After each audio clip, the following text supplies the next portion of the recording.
Our Optimus robot is the most sophisticated humanoid robot in the world. We're aiming to have several thousand of those built this year. We'll 10x that output next year, maybe 50 to 100,000 humanoid robots, and then 10x it again the following year. The cumulative sum of human knowledge has been exhausted in AI training. That happened basically last year. Pretty much any cognitive task that doesn't involve atoms, AI will be able to do within 3 or 4 years. The FBI had this portal into Twitter where they could spy on anything and censor anything, and had a 2-week auto delete. So we don't even know what they did. If I might start off with kind of a big overall question, and I'll do some questions, and then we'll get some questions in from the group. I have to say that I've been actually a Tesla owner for many years. So great, thank you. You're clearly someone of great taste. I know. Well, I will say that I drove from Miami to Fort Lauderdale to meet my brother for dinner, about 40 miles. And I did not touch, I touched the wheel. But let me tell you that the Tesla. The car drove itself, and you did not need to intervene. It did not need me for this entire ride. Yeah. So it's pretty magical. It's like when you tell people that they've not experienced it, they don't believe you, Yes, and I didn't believe me either. Because I've been a skeptic about how far it would go. Sure. And your latest releases of software are really incredible. So thank you. People to try them. As a big question, coming in the next decade, what do you think is going to be the greatest advances in technology that will affect people's lives? What should they be expecting to see here from technology in their lives? Well, I don't want to blow your minds, but AI is going to be big. I feel confident in that prediction. Well, the funny thing is, if you go back even 5 years ago, certainly 10 years ago, even 15 years ago, I was saying AI is going to be like this massive thing that has deep super intelligence, smarter than the smartest human. People thought I was kidding. There's no way the computer's going to be smarter than a human and be able to do all these complicated things.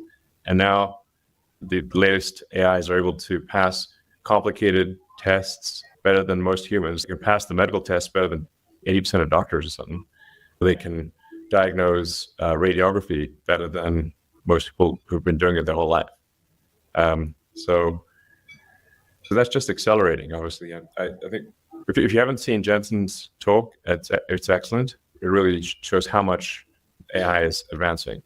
And it's advancing on the hardware front, on the software front, in terms of data. This is like the new sort of thing is synthetic data, because we've actually run out of all the books, and you literally run out of, you take the entire internet and all books ever written, and all interesting videos, and you've now exhausted all of basically the cumulative sum of human knowledge has been exhausted in AI training. That happened basically last year.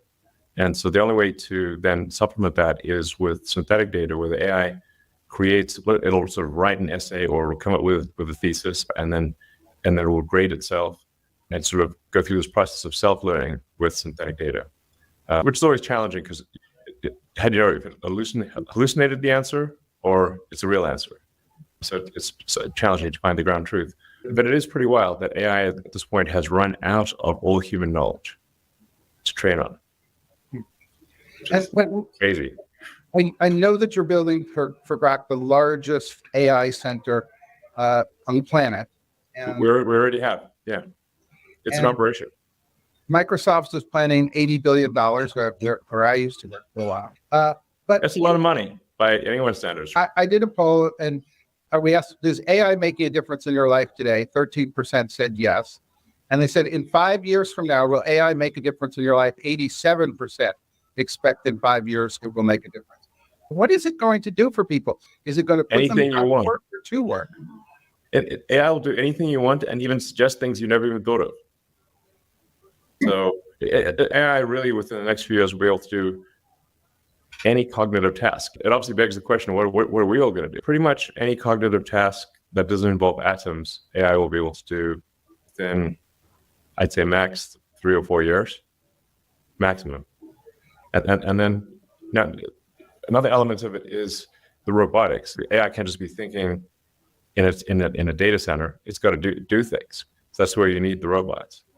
So, and you need, self-driving cars, which obviously you've experienced, and that rate of improvement is exponential in how good the self-driving cars are. We feel confident in passing basically being better than human driving in about 3 months, basically Q2 of this year. We feel confident of passing, having a probability of accident that is better than the average experienced driver. And then it'll keep going from there. Ultimately, I think it's going to be 10 times safer than a human driver, and then 100 times safer. It's to the point where really it just won't crash. So that's happening this year with Tesla. So Tesla, and this is a software update to our cars, as you experienced yourself. It's the same car. It got a software update, and suddenly it's way smarter at driving. Well, let me try a few timelines then, because I'm not the youngest guy around. I want to be there first. Whereas technology. My standards for what is young get older every year as I get older. I used to build computers in kits, right? When you couldn't buy them yet. And I don't have to do that anymore. Yeah. So some timelines, self-driving cars, government certified self-driving, you think will be within a year? Well, there already are autonomous, in some regions, like Waymo has autonomous vehicles with no one in it, but they're limited to like a few cities in the US. The Tesla solution, which is a much more difficult path to go, but ultimately much more powerful, is a general solution to self-driving. So the Tesla software is just purely AI and vision. It doesn't rely on any expensive sensors, no LiDARs, no radars, or it doesn't even require knowing the area beforehand. Like you could have it drive someplace it's never been before and no Tesla's ever been before.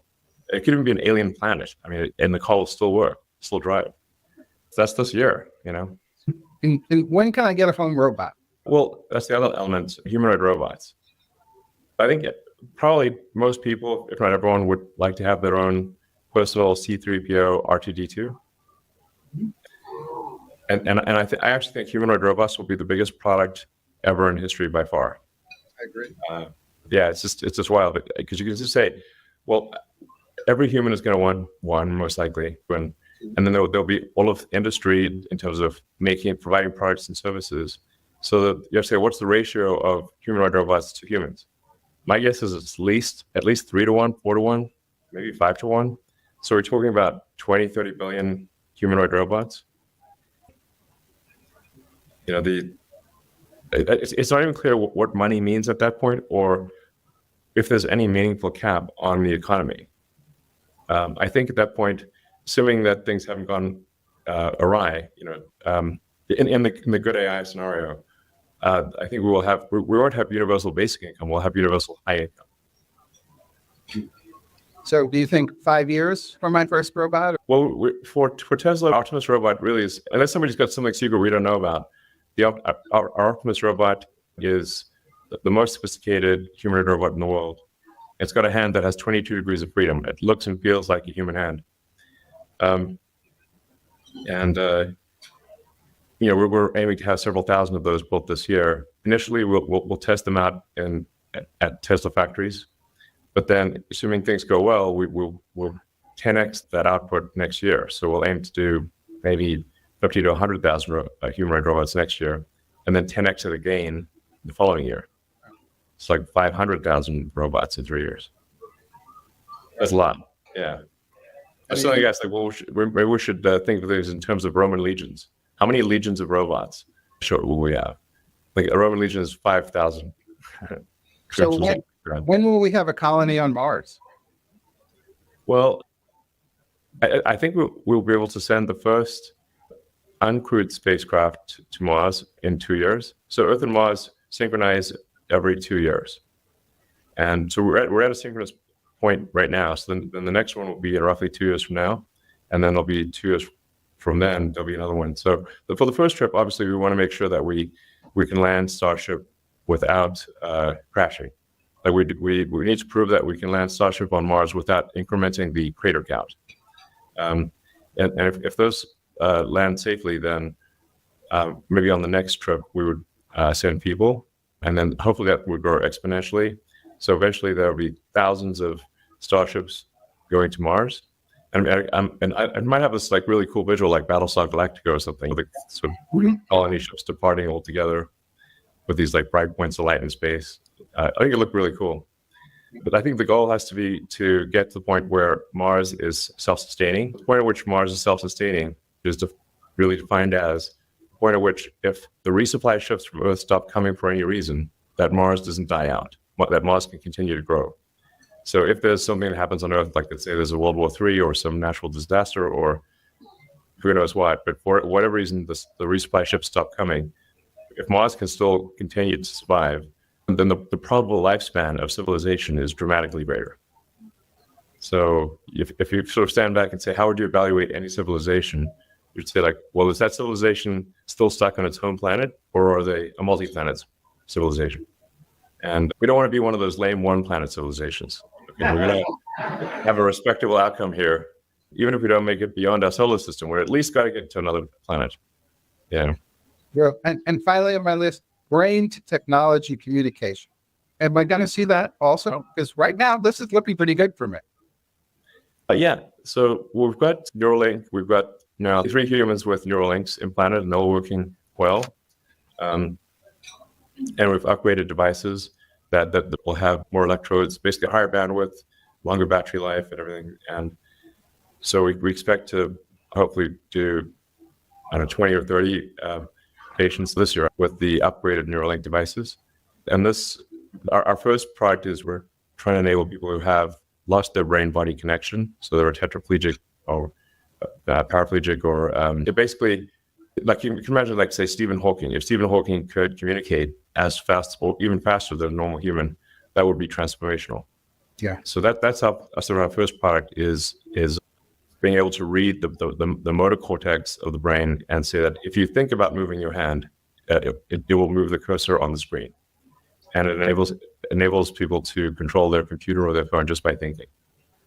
And then our next part will be blind sight, that even if somebody has lost both eyes or has lost the optic nerve, or even if they've been blind from birth, we can interface directly with the visual cortex in the brain and enable them to see. And we already have that working in monkeys, enabling people to control devices. And ultimately, we think if you have a second Neuralink device that is past the point where the spinal damage occurred, we can actually transmit the signals from the brain past where the wires are broken and enable someone to walk again. So that would really be profound, obviously. But I'm confident that that is physically possible. And then the long-term goal for Neuralink is to be able to improve the bandwidth. So right now, when we're speaking, our bandwidth in bits per second is quite low, and the sustained bandwidth of a human is less than 1 bit per second over a 24-hour period. So there's 86,400 seconds in a day, and the average human outputs much less than 86,400 bits in a day. If someone's a writer, they'll exceed that, but most people do not output more than the number of seconds in a day. But with a Neuralink, you could increase that output capability by 1,000 or maybe 1 million. So it would be a profoundly different experience. Like you'd be superhuman, essentially. Well, put me down for all of this so far. The early adopter. Yeah. And trust me, you'll really like the chip. I can guarantee it. And let me kind of bring us down to earth for a question on Doge. I worked out very closely actually with President Clinton in the 90s, where we did have reinventing government. We did balance the budget in 2 years, actually. That's awesome. Well, It's been a while. It didn't last very long because it got blown up very quickly. Have you identified some cuts that you're really looking at that you think will be successful? Do you think $2 trillion is a realistic number now that you're looking more closely at it? Yeah, well, I think we'll try for $2 trillion.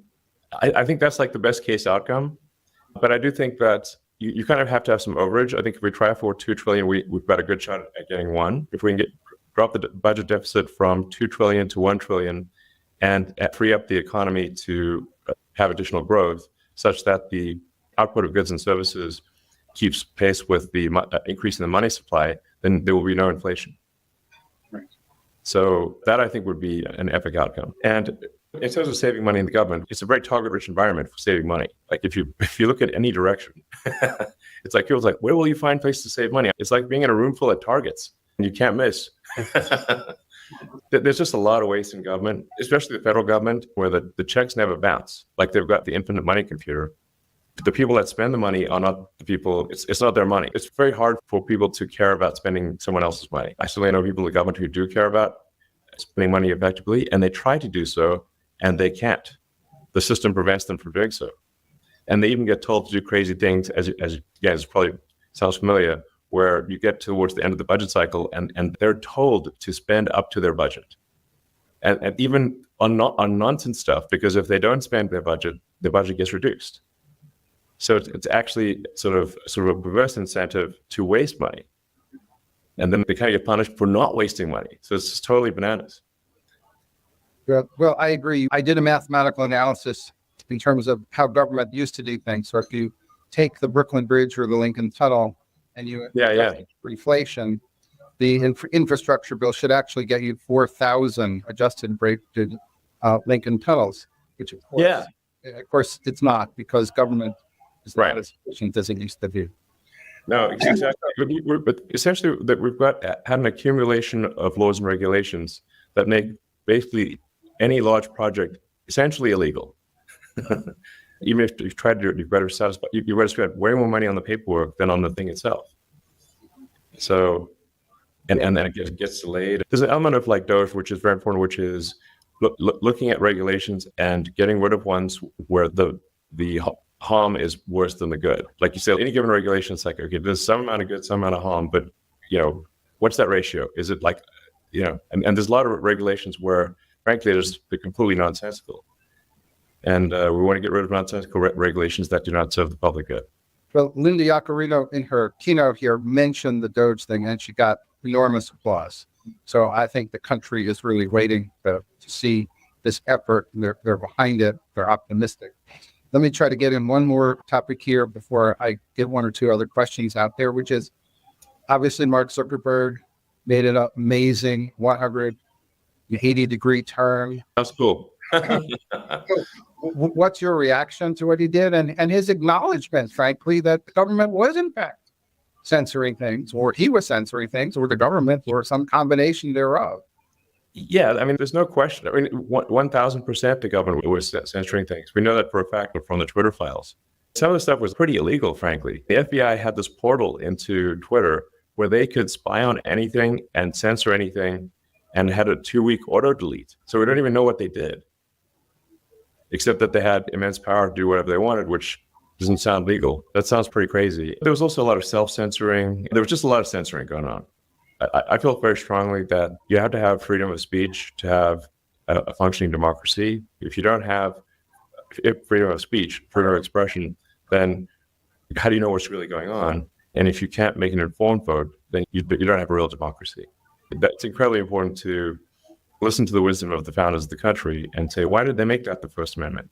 But they did it for reasons, because they came from places where there was massive censorship, and the penalties for speaking your mind would be fines, imprisonment, or death. And they're like, we really don't like that. We want that to not be the case in America.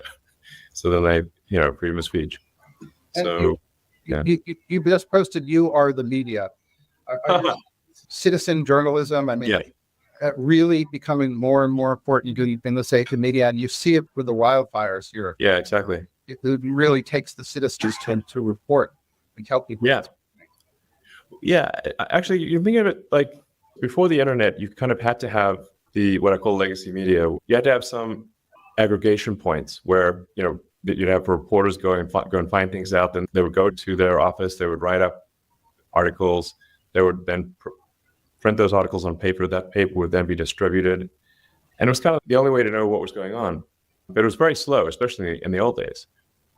I think when Lincoln was assassinated, I think it took like 3 weeks for that news to reach Asia or something like that, And in fact, in the old days, like you wouldn't even know that your country had gone to war because it would take like a month for the fact, hey, we're at war, to reach your village. Yes, we actually learned about Pearl Harbor because we decoded the Japanese. Yeah. I didn't know that we decoded their cyber system. Right. I mean, that's how we actually learned about it.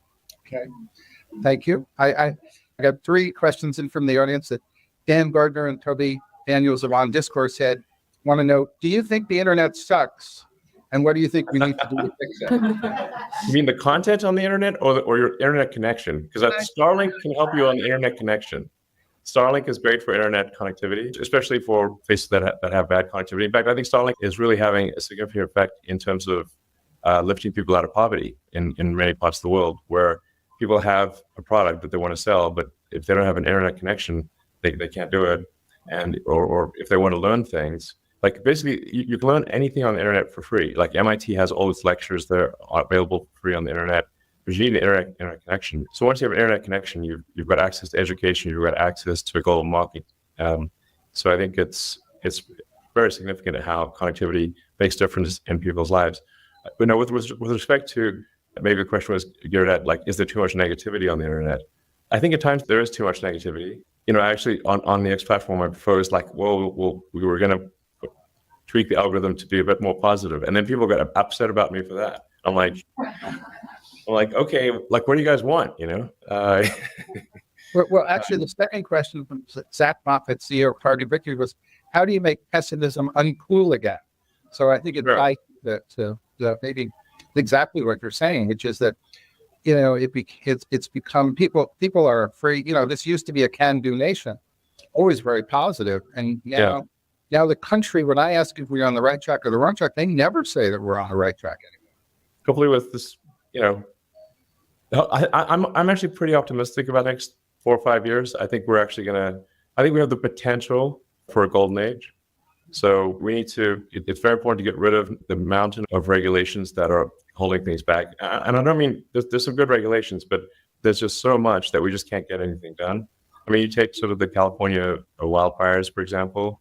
We really need to have fire breaks, and we need to clear the brush back away from houses, and we need to make sure the reservoirs are full. These are all kind of obvious things, but due to a bunch of environmental rulings, you can't actually do that in California. So they're not allowed to do the fire breaks, and they're not allowed to push the brush back away from houses because it might hurt some red-legged frog or something like that. There's like some sort of creature, usually a creature you've never heard of, that is preventing this from occurring. There's like this fish called the smelt, for example, and so we have far more freshwater runoff into the ocean than we should really, on the theory that it helps this one little fish that likes a slightly briny freshwater saltwater mix, and if we keep more freshwater, then the smelt fish will not be happy. But there's no actual evidence that the smelt fish is going to be unhappy if we keep a bit more fresh water, in fact. So we should keep more fresh water, keep the reservoirs full, and just have some sensible fire breaks and move the brush away from houses. That's just an example of like, we've saved a lot of trouble, a lot of tragedy in LA. I think AI and robotics is going to lead to a higher standard of living for people beyond what they can imagine. Well, I think we're going to have AI doctors in medicine that are pretty incredible. So. That's the final question. She says from Catherine Heritage. I got that right. If all the robots and everything frees up time for humans, what is it they will do with that time, or what can we ask them to do with that time? And I think that's a question that rounds out the circle of technology. Yeah, I guess it would be a bit like being retired. I mean, this will take a few years, but at some point, as AI and robotics get better, eventually AI will be able to do everything that humans can do. So any task you do will be optional. Like it'll be like a hobby or, so now it is a big question. Will our lives have meaning if the computers and the robots can do everything better than we can? And that is a real question. I do wonder about that myself, and that's why we need the Neuralink, so we can enhance human capabilities, so we can keep up with the machine. Yeah. Well, I just want to thank you for it's obviously incredibly optimistic view about technology and where it's going. I feel reassured that the kind of leaps that are going to be made, particularly what's working on, are just incredible in the next few years, not decades away, but Right. Really very close. Really talked in terms of years consistently, and very thankful for that. And I think that's, absolutely tremendous message here at the, where we are in Las Vegas, kind of study what technology is going to be available to people. And really, again, thank you for the tremendous role in picking up free speech, role that X and, Linda is playing in terms of that. I know that we're working to get full recognition by everyone of the platform as it should be, because free speech is I think, the proper way to go. Yeah. I think on balance it's good. And one of the things I try to create conceptually with the X platform is like it's like a global consciousness. It's like collective consciousness of humanity. Now, if you have a collective consciousness of humanity, well, you're going to get every aspect of humanity, good and bad. That's just naturally what happens. But I do want it to be a good and productive thing. The aspiration is to maximize unregretted user minutes. So like you spend time on the platform, it's like, well, did you regret it or not regret it? And we want to maximize unregretted user time. I always say that everything in technology was either in the Jetsons, Star Trek, or Neuralink, right? But the one thing that was never predicted in any book that I could find is social media. So it's the one thing that they never really, there's no book built around how social media would develop, how it would really impact society, how it moved politically, and so forth. And it's interesting that everybody missed that in their projections. And so I guess the last closing question maybe is what do you want X to be, and where is that platform going to go?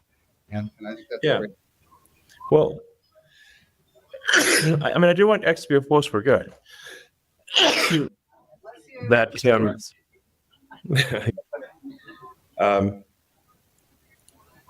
So I do want X to be a force for good, and I do view it as sort of like the group mind of humanity. And we want to have a sort of a healthy, happy, and sane group mind versus the opposite. And I want it to be just like the best source of truth. Like if you're trying to understand what's going on in the world, that it has the most accurate, the most up-to-date information about anything large or small.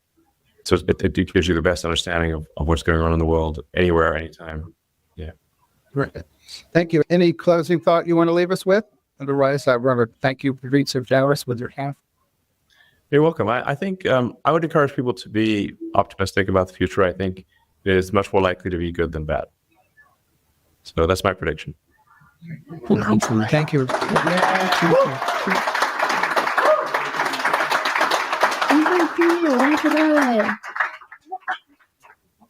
All right. Thanks, guys.